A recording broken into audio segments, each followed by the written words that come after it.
Salam sejahtera Malaysia. Terima kasih kerana bersama-sama di dalam channel ini. Untuk mendapatkan berita terkini dan sentiasa baru, sila tekan butang subscribe, like dan share. Sila tekan butang notifikasi untuk mendapatkan berita terkini setiap hari. Denyut nadi suara rakyat bergema di channel ini. Kita akan mulakan berita terkini. Salam sejahtera Malaysia. Saya baru limpas SMK tadi, SMK di daerah saya, satu sekolah menengah. Teruslah saya teringat bila nampak budak-budak sekolah duduk berdiri tepi jalan untuk nak lintas jalan kan, mau lintas jalan, mau pergi sekolah. Saya teringatlah Sanusi punya gelak tawa yang cute dan manja tu. Saya teringat pula Sanusi punya kebijaksanaan Sanusi ini. Saya teringat pula petahnya Sanusi berkata-kata dalam bahasa utara yang cute-nya Sanusi. Dia kata pendidikan tidak penting. Yang penting YB dapat buat kerja. Ada orang komen di komen saya Palau Taang. Dia kata, saya pun cakaplah Palau Taang. Mana boleh pendidikan tidak penting? Kalau pendidikan tidak penting, suruhlah Sanusi hentikan semua anak dia dari sekolah. Suruhlah Sanusi untuk jangan bagi cucu-cucu dia pergi sekolah kalau tidak penting. Orang sekarang seluruh dunia berlumba-lumba untuk pastikan anak dapat sekolah dengan bagus. Kalau tidak penting, tidak adalah akta pendidikan. Tapi kerana penting, sebab itu jadi ada akta pendidikan semua tu. Entah Sanusi ni kalau mau dibenarkan, dimenangkan dia punya calon, semua boleh jadi benar. Wow. Lepas tu entah macam mana orang-orang walaun, waladin, walatok semua pun pakat percaya nasib baiklah.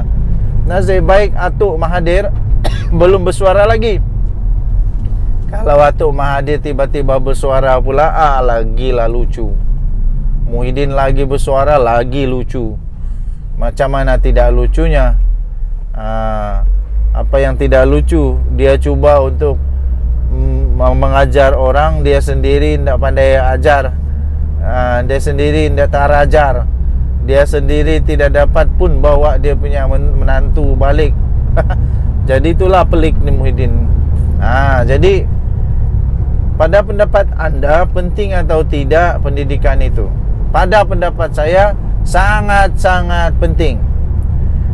Lebih baik jangan jadi YB kalau tiada pendidikan. Itu saya terus terang. Lebih baik jangan jadi YB kalau tiada pendidikan. Pendidikan itu subjektif.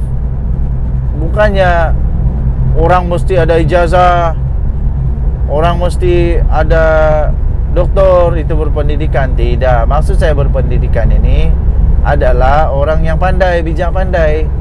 Tapi secara spesifiknya, orang pandai, orang bijak pandai dibuktikan dengan sijil, ijazah, kedoktoran. Jadi orang bijak pandai selalunya suka dengan orang bijak pandai. Orang bijak pandai dia akan undi orang yang bijak pandai. Jadi kalau anda bijak pandai, undilah yang bijak pandai. Ringkasnya macam itu saja. Kalau anda orang bijak pandai, undilah orang yang bijak pandai. Senang. Nanti tidak payah ajar-ajar. Ini susah juga kalau YB-nya baru mau belajar tekan komputer. Susah juga kalau YB-nya baru mau belajar bahasa Inggris. Nanti jumpa dengan pelabur ke apakah, tidak pandai bahasa Inggris, susah juga kan? Memalukan juga. Macam mana mau bagi motivasi kepada murid-murid sekolah Kalau sendiri pun tidak bersekolah, susah juga. Apa pendapat anda? Sila tinggalkan komen anda. Denyut nadi suara rakyat bergema di channel ini. Jangan lupa tekan butang subscribe, like dan share. Malaysia kita punya, cintai Malaysiaku, kita jaga kita. Kita jumpa lagi. Salam sejahtera Malaysia. Bye-bye. Salam sejahtera Malaysia. Salam sejahtera, selamat pagi. Nampaknya Muhyiddin Yassin, Hamzah Zainuddin termakan jerat sendiri. Nampaknya mereka terkena jerat sendiri, jerat makan tuan. Rupanya baru didedahkan. Kalau betul lah pendedahan, kalau betul pendedahan daripada Adun Nenggiri, memang Muhyiddin Yassin dan Hamzah Zainuddin kena kantoi diri sendiri, kena checkmate diri sendiri, senjata makan tuan. Apa tidaknya? Menurut pendedahan daripada Azizi, dia kata dia tidak terkena dengan anti lompat parti punya akta sebab dia bertanding bukan atas logo Bersatu. Yang paling pelik lagi, watika yang dia dapat, watika calon, watika pelantikan sebagai calon, menurut Azizi itu ditandatangani oleh PAS.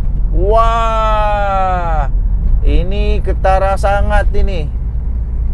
Sangat-sangat kedapatan ketahuan bahawa memang betul lah mereka kata Bersatu ni telok kena pegang oleh PAS. Sampai calon mereka sendiri pun bukannya Bersatu yang bagi watika, rupanya yang bagi watika PAS. Wah, kena pegang telok kalau gini no. Apa boleh buat lah. Betul lah orang kata bahawa Bersatu ni hanya melukut di tepi gantang, hanya mengharap ihsan daripada PAS. Waduh. Dan sekarang ini kerana keadaan itu, ternyata kalau memang betul lah, kesian lah Muhyiddin Yassin dan Hamzah Zainuddin dah kena makan senjata makan tuan. Sepatutnya watika itu akan membantu mereka. Sepatutnya pencalonan itu watika akan membantu mereka. Tapi rupa-rupanya sekarang pula seolah-olah kelihatan seperti watika itu akan menyelamatkan Azizi pula lah ni. Jadi macam mana boleh jadi pun saya pun pelik juga. Taqiyuddin pun sama. Bingung juga Taqiyuddin sekarang ni, pening kepala juga dia fikir. Sebab menurut Azizi, surat watika itu ditandatangani oleh Taqiyuddin, Setiausaha Agung PAS. Jadi sekarang siapa yang pecat siapa? Siapa yang berhak pecat?